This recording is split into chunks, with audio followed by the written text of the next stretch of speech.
And David W. is our reader for tonight. So I'll read this part.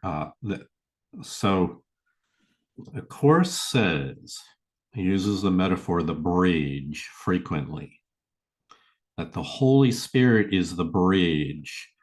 Holy Spirit helps you build the bridge across the gap. And the gap is a separation, it's an interference, and it's a gap between your two selves. And so you might ask, well, what two selves? The one self is the self as God and Holy Spirit see you in your original pure state, perfect, as an extension of love with a holy purpose. That's could be represented at the end of the bridge here, full of spiritual luminosity. The other self is where the trouble arises. This is your thoughts about yourself, your self concept. Not talking for the moment about the way anyone else sees you. We can get to that later, but we have to begin with what's in your mind about yourself, whether or not you make yourself a whipping post and flagellate yourself or crucify yourself, because that is the agenda of the ego, is that you would do those things and do so for the entirety of your days. And so that creates that whole thought system the ego fosters creates an interference with the truth. We call it a gap between your two selves. And it's an illusory gap, by the way. It's not, it doesn't exist in the spiritual world. It's an illusion in your mind that you are not perfect, holy, pure, capable of unlimited love. And so the Holy Spirit is here to help by providing the mechanism for a bridge. This is deep. Most people, the ego's entire agenda is to keep you from this topic, to keep you away, to numb you out and distract you so that you don't address and become aware of this matter of a gap between your two selves. So it's the final, Noel, what happens at the last step of your spiritual journey is the way you view yourself and the way the creator view you unite as one with no interference and no objections, no but there's a perfect union between there. And with that comes total forgiveness for everything and everybody. Okay, so we have reading that supports both the idea that the ego has it out for you to keep you from crossing the bridge, and the Holy Spirit has a plan for you to restore you to your true self. So with that, David? The Holy Spirit is the bridge that crosses the gap between your two selves. Sooner or later, must everyone bridge the gap he imagines exists between his selves. Each one builds this bridge, which carries him across the gap as soon as he is willing to expend some little effort on behalf of bridging it. His little efforts are powerfully supplemented by the strength of heaven and by the united will of all who make heaven what it is, being joined within it. And so the one who would cross over is literally transported there. Mhm. So a moment ago, Sandra commented that I have to be willing to make these choices when somebody interrupts and is disruptive and wants to be a trigger. I have to be entirely willing to to choose forgiveness. So yes, you have to be willing, but it's not a gigantic mountain as it would appear to the ego. It's a little effort on behalf of bridging the gap that is complemented by the Holy Spirit's mighty plan. So, yes, we participate, but we're not doing the heavy lifting. The Holy Spirit has the plan to do the heavy lifting. So, our little efforts are powerfully supplemented by the strength of heaven and by the united will. You're not in this alone. Okay, so this bridge, while we focus on our journey across the bridge, this is an ancient bridge that's been crossed by untold numbers of beings already and is ultimately there for everyone to cross. And so, no, Sandra, each time you make that choice, even if it's a little reluctant, it you're helping one, so to speak, stone at a time. Can I use that metaphor? You're building the bridge one stone at a time or one board at a time. And so we are, by our choices, willingly participating in the construction of this bridge for ourselves. You will not be dragged across against your will. All right. I really crammed a lot of words onto this slide. So hopefully you can still see it. Although you are one self, you experience yourself as two, as both good and evil, loving and hating, mind and body. This sense of being split into opposites induces feeling of acute and constant conflict and leads to frantic attempts to reconcile the contradictory aspects of this self-perception. You have sought many such solutions, and none of them has worked. The opposites you see in you will never be compatible. But one exists. The fact that truth and illusion cannot be reconciled, no matter how you try, what means you use, and where you see the problem, must be accepted if you would be saved. Until you have accepted this, you will attempt endless lists of goals you cannot reach, a senseless series of expenditures of time and effort, hopelessness, hopefulness, and doubt, each one as futile as the one before and failing as the next one surely will. A mind and body cannot both exist. Make no attempt to reconcile the two, for one denies the other can be real. If you are physical, your mind is gone from your self-concept, for it has no place in which it could be really part of you. If you are spirit, then the body must be meaningless to your reality. Dissociated from its function now, it thinks it is alone and separate, attacked by armies massed against itself and hiding in the body's frail support. Now must it reconcile unlike with like. For this is what it thinks that it is for. So this is workbook lesson 96. It illustrates, no, I think, why you only want to do one at a time. There's more than enough in one lesson. There's trust that there's all that we need in each lesson. So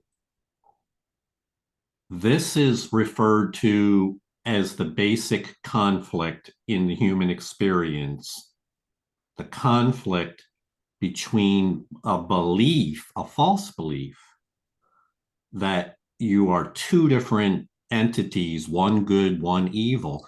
This philosophy of the good and evil nature of man has been around for thousands of years. We would call it a false philosophy, a mistaken view.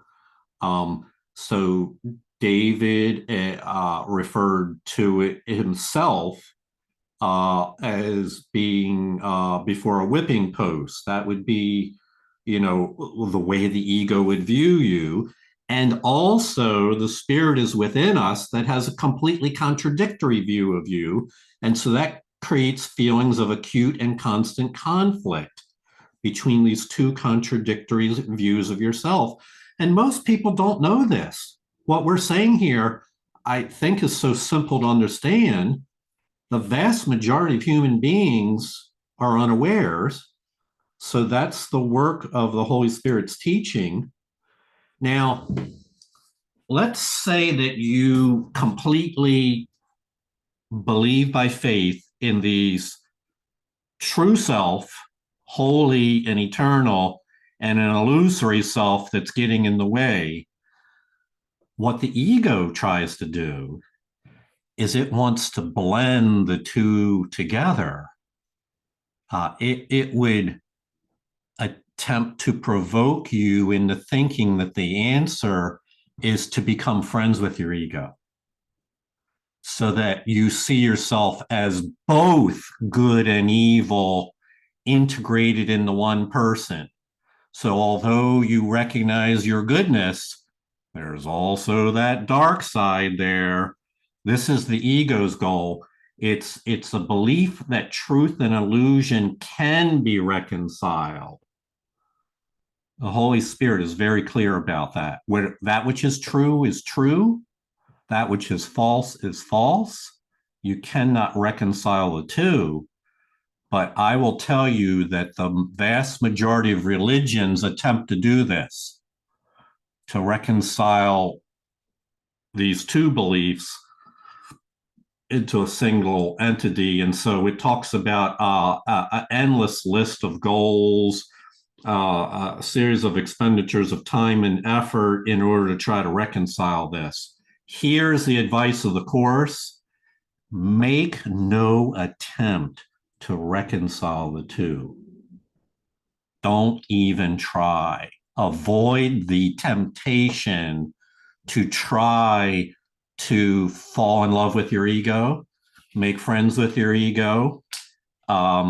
All these things, there are banners that people have from various different persuasions about becoming friendly with your ego and making a friend. A Course is very clear: make no attempt to reconcile the two. One denies the other can be real. And so the goal of the ego is to distance yourself and your understanding of yourself from the holy self that you were created as. It's a psychological process of dissociation from the will of the creator, the will for you to be whole and happy and healed, and put you instead into a tailspin that would keep you forever confused. This is step one of Course in Miracles. Stop trying to reconcile a lie with the truth. Stop trying to reconcile your ego nature with your most holy nature. Don't even attempt. And it takes mind training to do that. It's one thing to know the theory, but you still have to practice it. Noel, that's the purpose of those lessons, is to teach you to practice the stopping of imparting power to beliefs that were never true. Sandra? I have a question of where do feelings come in play with this? Because if I don't know, but I think when I'm angry or sad, that those feelings come from a thought that came originally from my ego. Yeah. Yeah, I think that's well, because we want to make room for feelings of joy. But what you did say, Sandra, let's back up a minute because you had a lot there that was true. Those feelings arise from a thought or belief you have. Mhm. Person walks in the room that you care for dearly. That thought is already in your mind. You're caring for them. The minute you see them, you're filled with emotions of gratitude and glad to see that they're doing well. So it does, the feelings do arrive from your belief, your perceptual system. But what we learned is there is ego-based perception and spirit-based perception. You weren't here yesterday, I think, but that's what we read about yesterday. So it really depends on your starting point. Matter of fact, this should be a way to simplify what we're talking about tonight. Everything can be corrected if your starting point, first thought, where your identity is anchored in spirit. Then it becomes natural to then have a cascade of experiences that are consistent with the Holy Spirit. But if your starting point is from the ego, then before you know it, you're cascading into that thought system, and you have to work to reverse that. We would rather you not have to undergo all that work and struggle and start from the beginning in the right thought system. All right, so we're looking here now at some of the chaos that the ego introduces in attempting to blend your history of you on earth, the whole story that you would tell about yourself. It really comes down to however we got to thinking of ourselves as less than perfect, attempting to blend that story with the narrative that the Holy Spirit is introducing us to. Do not even attempt. By the way,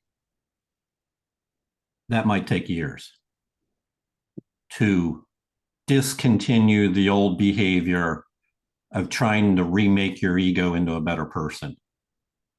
That I can say the words in one sentence, but the practice requires mind training and commitment. All right. I wanted to say a little bit more about dissociation. David, can you help us? Dissociation is a distorted process of thinking, whereby two systems of belief, which cannot coexist, are both maintained. It has been recognized that if they were brought together, their joint acceptance would become impossible. But if one is kept in darkness from the other, their separation seems to keep them both alive and equal in their reality. Their joining thus becomes the source of fear, for if they meet, acceptance must be withdrawn from one of them. So we need to bring this out of the abstract and into the practical. What are we talking about? We're talking about dissociating from the identity that the Creator has given you. My function is to be here to heal and to forgive. That purpose, the ego wants to distance you from that and fill your mind with anything that will keep you from recognizing that. So dissociation is a distorted process of thinking. People dissociate, they don't even realize it. I mean, these things happen at the speed of thought. So initially, you wouldn't even know that you were doing this. But as you work with the Holy Spirit, that dark plan is exposed and brought into the light. And you start to become aware of things that were going on in your preconscious mind that before you were blind to. We all know people that have lots of problems, but they can't admit to it. They can't tell you about it. They're operating on some kind of level of dissociation that doesn't allow them to acknowledge their need for help until they do. So everybody dissociates. It's part of the separation. We're looking to reduce that. And so what is the goal? To keep both of these self-concepts alive in your belief system so that you continue to feel like you belong at the whipping post. Oh, well, this is what literally feeling I deserve this. This is what I get for being what the ego says I am. Sandra, I can't tell if that was from before or new. No, this is it's helping me to see that this might be where the feelings can come in, even if they're anger and sadness. Because if I think that I've been afraid of feelings because there was a caretaker in my life who was out of control with feelings, the expression of the feelings. Right. So I think that it's like I don't want to feel those feelings because I'm afraid of them. But if I allow if my the Holy Spirit wants me to feel those feelings so that I can forgive them, so that I can forgive where they're coming from. It's like if I don't feel it, I can't heal it. So there's probably a lot of controversy around what the Course in Miracles has to say about this. In other words, there would be people that read it all the time and view very different things. My understanding is we have to correct the underlying beliefs. Sandra, if you constantly come to know that you are pure and holy, innocent child of God, and so is everybody else, the feelings will take care of themselves. We don't have to worry about angry feelings when we're embracing our holy innocence in ourselves and others. So it's the shortcut to healing in that domain is to correct the mistaken thoughts and the thought system that underlies it. But I will acknowledge that if you go to enough groups, you'll hear a different message, which I think is unsupported what it is. These are imported ideas from other domains that people lay on top of A Course in Miracles. And, people do that all the time. So there's nothing wrong in that. But it can introduce inconsistencies. Wait a minute. Let's see. Yes. All right. Moving on to a more positive aspect of your two selves, because we want to really focus not on how do we get attached to the whipping post, but we want to focus on how we free ourselves from that situation. David? There you go. This is a course in how to know yourself. You have taught what you are, but have not let what you are teach you. You have been very careful to avoid the obvious and not to see the real cause and effect relationship that is perfectly apparent. Yet within you is everything you taught. What can it be that has not learned it? It must be this part that is really outside yourself, not by your own projection, but in truth. And it is this part that you have taken in that is not you. What you accept into your mind does not really change it. Illusions are but beliefs in what is not there. The seeming conflict between truth and illusion can only be resolved by separating yourself from the illusion and not from the truth. Mhm. So we are jumping around in the reading, so we're not reading all the paragraphs that introduce this paragraph and all the paragraphs that follow it. So that's just an aspect of this, so that it's not completely fair and giving you the big picture, but we can still learn a lot from it.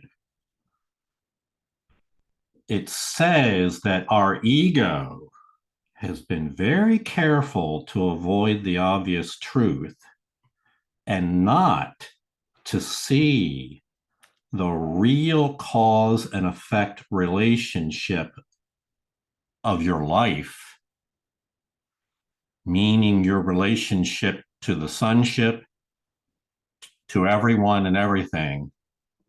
The ego does not want you to see that as a source of your identity. It would rather have you focus on a separate self concept. And so, but to spirit, this is perfectly apparent that all creation was created at once for a common purpose, in union, in holiness, in beyond forgiveness. There's no forgiveness in heaven. There's no need for it. There was never any judgment. And so what they describe it here as taking an illusion of yourself into your own mind. It's not your truth. It's taking a story, a narrative about yourself and accepting it into your mind. By the way, everybody on earth has done this. So, I mean, it's not that we're guilty of being stupid. It's just, this is the way it works. And what we're assured is that what we've taken in, this false self system, is an illusion. It doesn't really change you, but it does cause the mind to go imbalanced. We read about it earlier, in constant conflict between, am I a good person? I know there's goodness in me, but boy, that sure wasn't obvious when I was yelling at my loved one earlier. Constant conflict between these two different thought systems. That's the ego's goal, is to keep you there. And how can it be resolved? Only by separating yourself from the illusion and not from the truth. So let's do lessons 1 through 25 and separate ourselves from the illusion. And then as we move forward, affirm the truth. My mind is a part of God's. I'm very holy.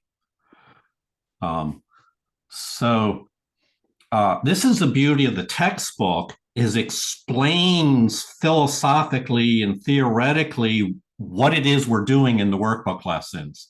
Because you might never know, I should say, you might never understand that you're separating yourself from an alien concept of yourself, a whipping post concept, that you're putting distance between your thoughts and that image of you.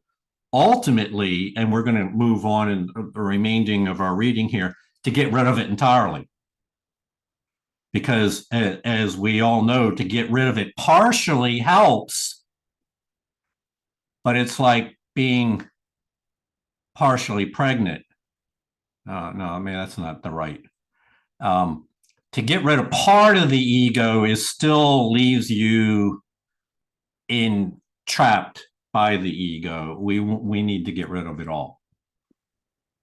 Hence, the book says, choose once again all the time. Sorry. No, very good. Susie? You started out by saying, one of your intentions is to try to be, vigilant against, to the thoughts of the against or for the thoughts of God and not the thoughts of the ego. And one thing that I know for sure, it's taken me a really long time, years, that there is really no causation outside of my own mind. It used to be that I still held on to.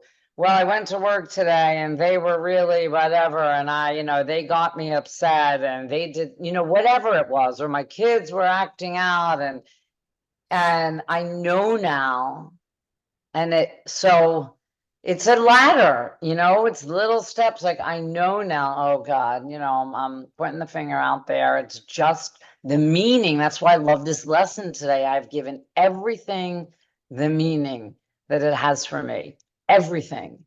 So, there it is. Like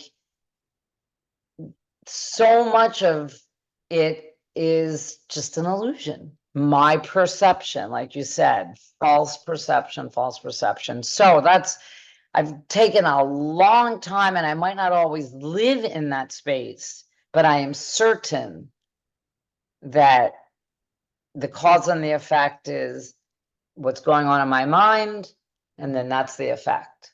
Mhm. So if I'm with the ego Susie, those are my, my effects are chaotic and blaming and nasty, but I know this now. And it's a really awesome thing to truly get. I'm not saying I'm, don't have the effects of my ego, because I 100% do, but I know what it is now. And I didn't for so many years. So that's it. It's just a relief that I can't blame things on anyone anymore and think it's really true. Know what I mean? Like my ego really wants me to think it's true, but I know it's not.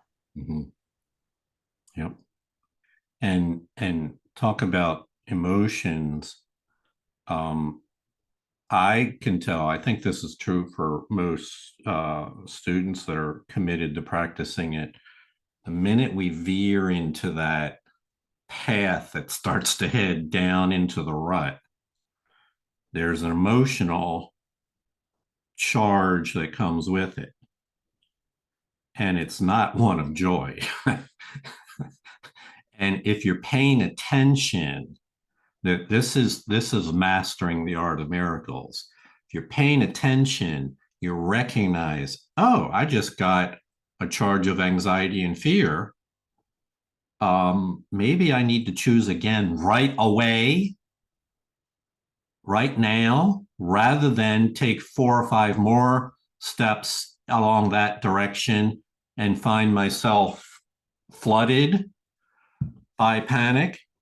But to know, so notice how you feel, and don't allow yourself to continue down a set of path.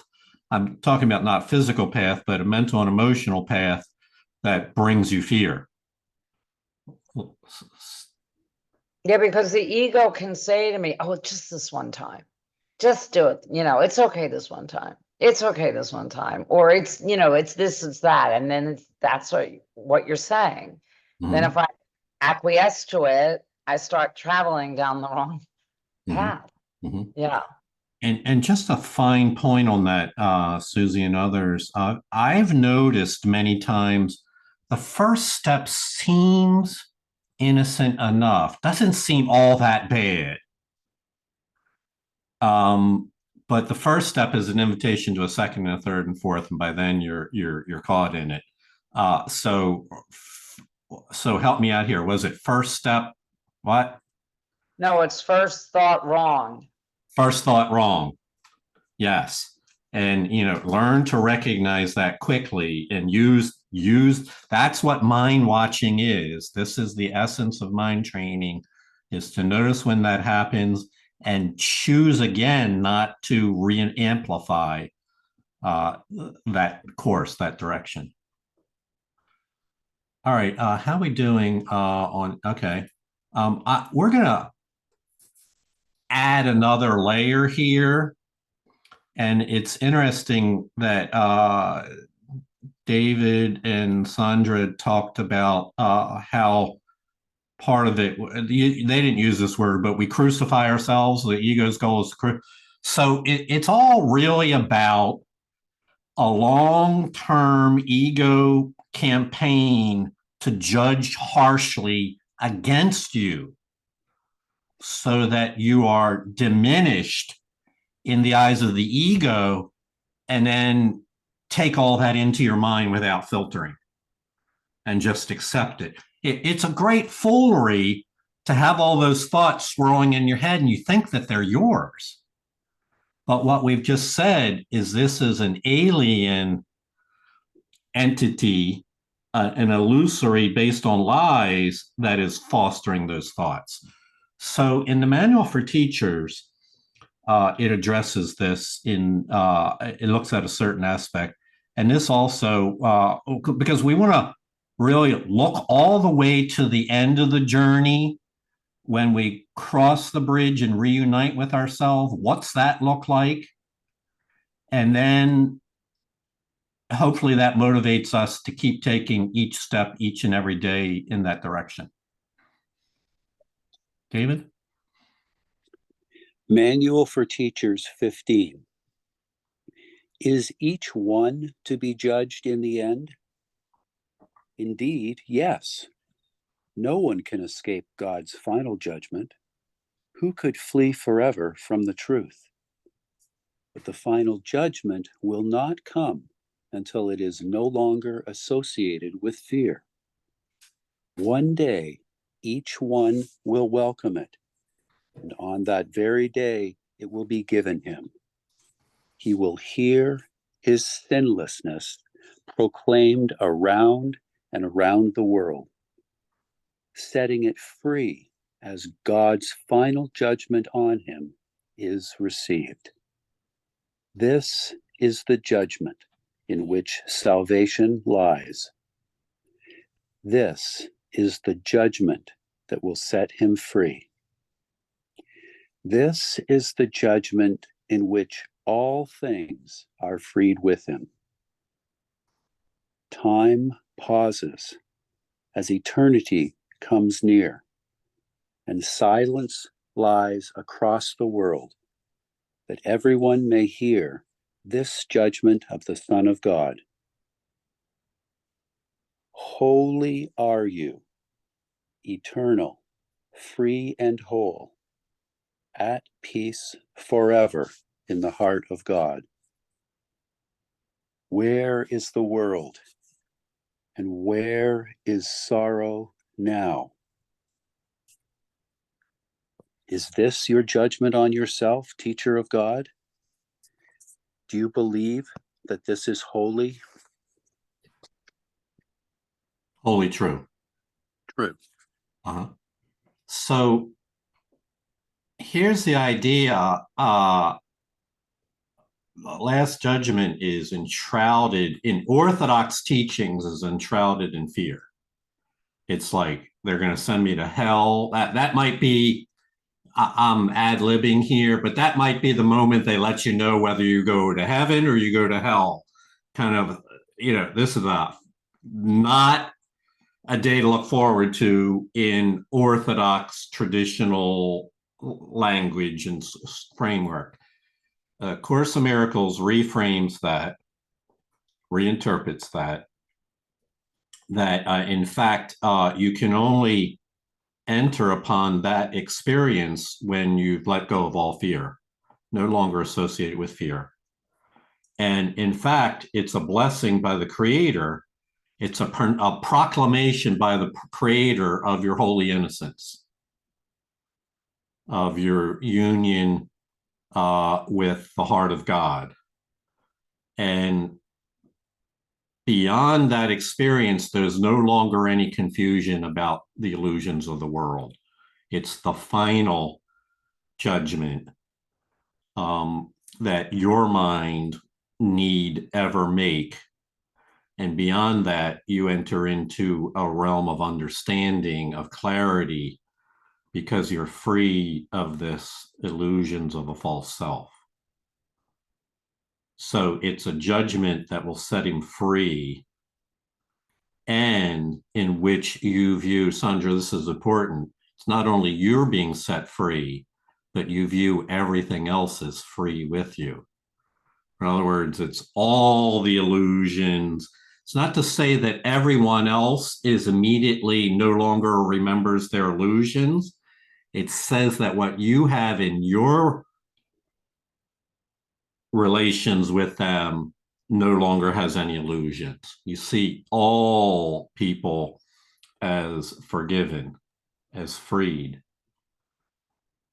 And you know, we're not going to focus it on here, but it's also the passport into eternity, out of time and into eternity. So there's a lot going on there. We're focusing mainly on the idea that you no longer carry around your baggage about this little self that deserved to be punished.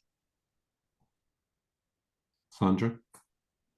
Yeah, this is just so challenging for me because I keep affirming that I am loved, loving, and lovable, that I am loved, loving, and lovable. And there's so much false narrative about me, particularly in my family, that I question it, I doubt it, and I keep believing that I'm not loved, that I'm not lovable, and I'm not loving. And it's just, and it just tears me to shreds.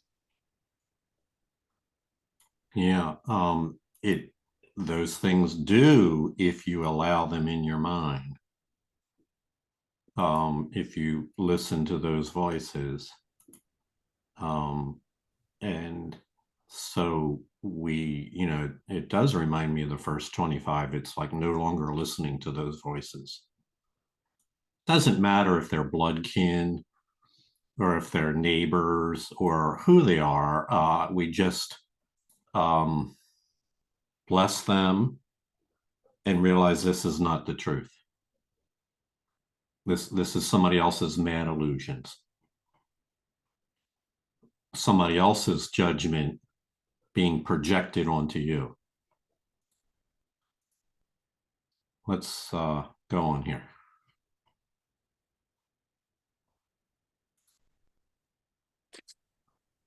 Oh, did I skip? I don't know. Sorry. I've lost my page, I think. Is this your judgment on yourself, teacher of God? Do you believe that this is wholly true? No, not yet, not yet. But this is still your goal, why you are here. It is your function to prepare yourself to hear this judgment and to recognize that it is true. One instant of a complete belief in this, and you will go beyond belief to certainty. One instant out of time can bring time's end. Judge not, for you but judge yourself, and thus delay this final judgment. What is your judgment of the world, teacher of God? Have you yet learned to stand aside and hear the voice of judgment in yourself? Or do you still attempt to take his role from him? Learn to be quiet, for his voice is heard in stillness, and his judgment comes to all who stand aside in quiet listening and wait for him. Mm-hmm. So Sandra certainly has a lot of company. Is this the way all of us see ourselves, in holy innocence? No, not yet. But that is the goal. And our role in this journey is to prepare ourselves to hear that judgment. That's what this learning of the Holy Spirit's plan and purpose is all about, is preparing us for that. And let's remember that the judgment is that you are holy, eternal, free, and whole, at peace forever in the heart of God.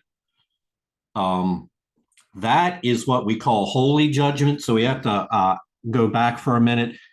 There's two types of judgments. There's critical judgment and there's holy judgment. Holy judgment is that you are holy, eternal, free, at peace with the heart of God. That's the final judgment. That's what the voice of judgment proclaims.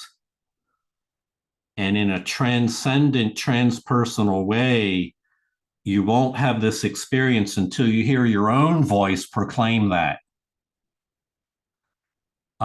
This is really transpersonal. It may not be altogether until you believe it fully.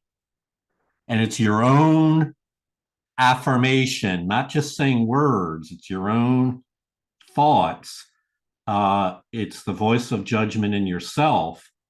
And apparently, it really only requires one instant out of time can bring time's end. But we are talking about the upper levels of freedom from having completely forgiven everyone else and ourselves. We wrap a final judgment into a bow and affirm that we share the Creator's judgment about towards ourselves, and as we read a moment ago, towards everyone else. Susie? Two things. I really appreciate what Sandra said, because I can relate, and I really appreciate your answer, Jonaca, that like, you know, who's saying that, and we don't need to listen to other people's narratives. But this is what hit me. Or do you still attempt to take his role from him? Yes, I do. And that is exactly what it is right there. It's very simple. And for me, learn to be quiet, for his voice is heard in stillness. That was difficult for me. I was anything but quiet and anything but still, you know, really, because if I was busy, you know, it would cover up, you know, just, I didn't. So that really is really important for me. You know, it's two amazing little sentences that give me the answer, you know? So I just wanted to point that out really for myself too. Yeah. Thank you for underscoring that, Susie. And Noelle, that's what we want. What Susie just had, oh, these two little sentences speak volumes. It's the truth is right there. I get it.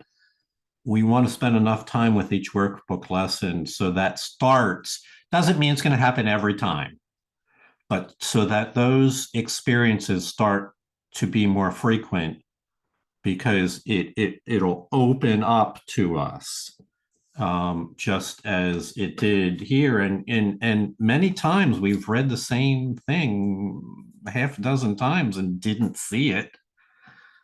And now it's powerful or rich with meaning.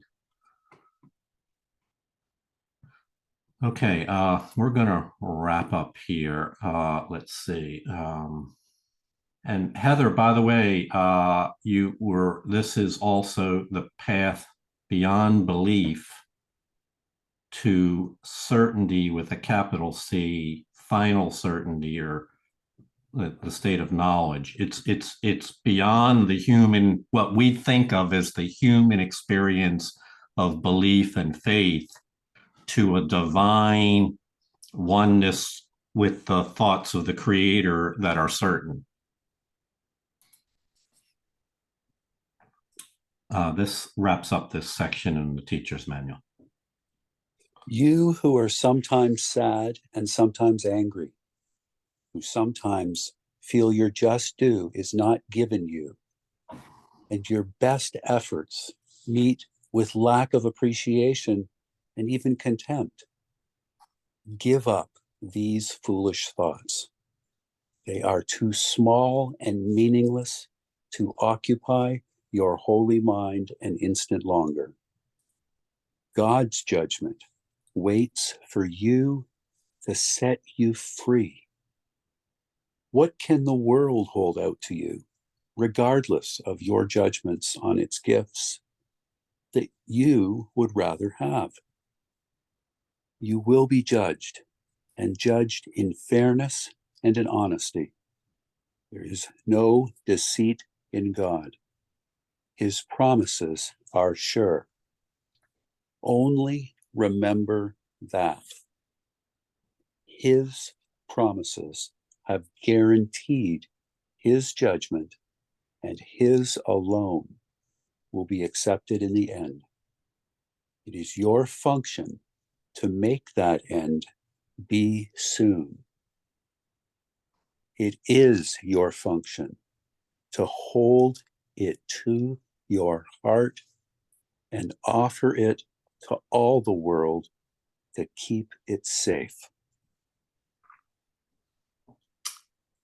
Remarkable, once again, because things that come up during our meeting are then answered in later paragraphs, are addressed in later paragraphs. So Sandra asked the often asked question about feelings and negative feelings, and how do we process them? Where do they come from? Well, and then in this paragraph, it doesn't list every feeling one could ever have, but it doesn't need to. Sad, angry, feel just dues not given to you, your best efforts meet with lack of appreciation and even contempt, and any other feelings that are in that vein. Give up these foolish notions. Entertain them not. There is no truth to be found in that conflict. They're too small and meaningless to occupy your most holy mind any longer. The ego would have us tell great stories at length about those feelings and rehearse them and repeat them and keep them uppermost in mind. A course says, give up these foolish thoughts, because there's a gift waiting for our most holy mind that cannot be received while we're preoccupied with the confusion and the conflicts that the ego would have, ego interpretations, which we call false perceptions. Heather? Yeah, I just want to address what you just said because it's so helpful. And very, very clearly it says, give up these foolish thoughts. It does not say give up your foolish feelings. Feelings are the finger that points at the moon. The feelings tells you, look at what you're believing, what you're thinking. It's the thought that is the problem, not the feeling. It's just gives you the place to look and say, oh, I need to correct the thought, not the feeling. The feeling just giving me information where to look, but the thought is what's killing me. I got to give up the thought, and then the feeling will follow of peace, because the feeling's not the problem. The ego wants me to think that my feelings are the problem. It isn't. My thoughts are the problem, and the feeling shows me where to look for the problem. So I just wanted to make that clarification. That's helpful for me. Yeah, no, that's really helpful clarification. Thank you. Yeah, thank you so much, because I know that to be true. And I just loved that reminder. And Jonaca, I need this paragraph. Where can I find it? Or can you text it to me so that I can put it on a 2x4? Sure. Sandra, this is in the section we've been reading, Manual for Teachers. 15 is each one to be judged in the end. It's the final paragraph of that 3-paragraph section. Okay. Thank you. Okay, is each one to be judged in the end? This, I've taken it verbatim. I haven't put any of my own comments in there. So we started talking about self-concepts, and you can see there are a lot of detours that the ego would have us go down, including foolish thoughts and sad, angry feelings, and get all wrapped up in that and make a very disappointed self out of our experience in time. But underneath that is a belief, a mistaken belief about what you're here for. What is your role? What is your function? And so we always have to get back to the starting point. What is my function? What am I here for? What am I? Remember, this is a course that teaches you what you are. What was the exact words here? This is a course in how to know yourself. Heather? I didn't have anything. Okay, that was from before. Susie? Yeah. Yeah, no, I just wanted to say, like, so what Heather was saying is so important because, you know, that's all the false perception. Like, my thought might make a different feeling than Noelle's thought. You know, my thought about my grandchildren acting out might upset me where someone might think it's funny. You know, it's all, so that makes a different feeling. It's definitely, that's when I said there's no cause outside of my mind. It's all my thoughts. And that's what I'm trying to undo. And that's the beginning of the workbook. And that's why I give everything the meaning that it has for me. Everything. You know? So I just wanted to follow up on that because it's just so true. Yeah. So I could say, like, why is that person laughing at that? That's the saddest thing. It's just perception, you know, where I think it's sad, someone thinks it's funny. Mhm. Yeah, it's just, it's like kind of mind blowing, you know, when we get to really understand all this. So, yeah. Yeah. Thank you. Atisha? Yeah, I really feel spoken to by this passage, especially where it says, and your best efforts meet with lack of appreciation and even contempt. One of my things on my to-do list tonight was to write an email to the chairperson of my department because a couple days before Christmas, a student challenged his grade in my course. And in almost 20 years of teaching, that has never happened. I had a hard time with the student this semester, and I had a feeling he was going to do this. And I started spiraling about this. And I really started to feel backed up against the wall, which now I'm realizing is just a lot of ego stuff. And I was going to, in a way, almost go on a rant with my chairperson where I don't feel appreciated. I bring a lot to our students, and this feels like I'm being attacked, although this is not my chairperson attacking me. And so I really cannot believe, like, I've just experienced a miracle. I can't believe the shift that has taken place in me. I'm doing this work. I'm doing the workbook. I'm coming to these, I'm in this. And yet, as it applies to the situation at work, I was completely blind and not able to see how ego driven I was being.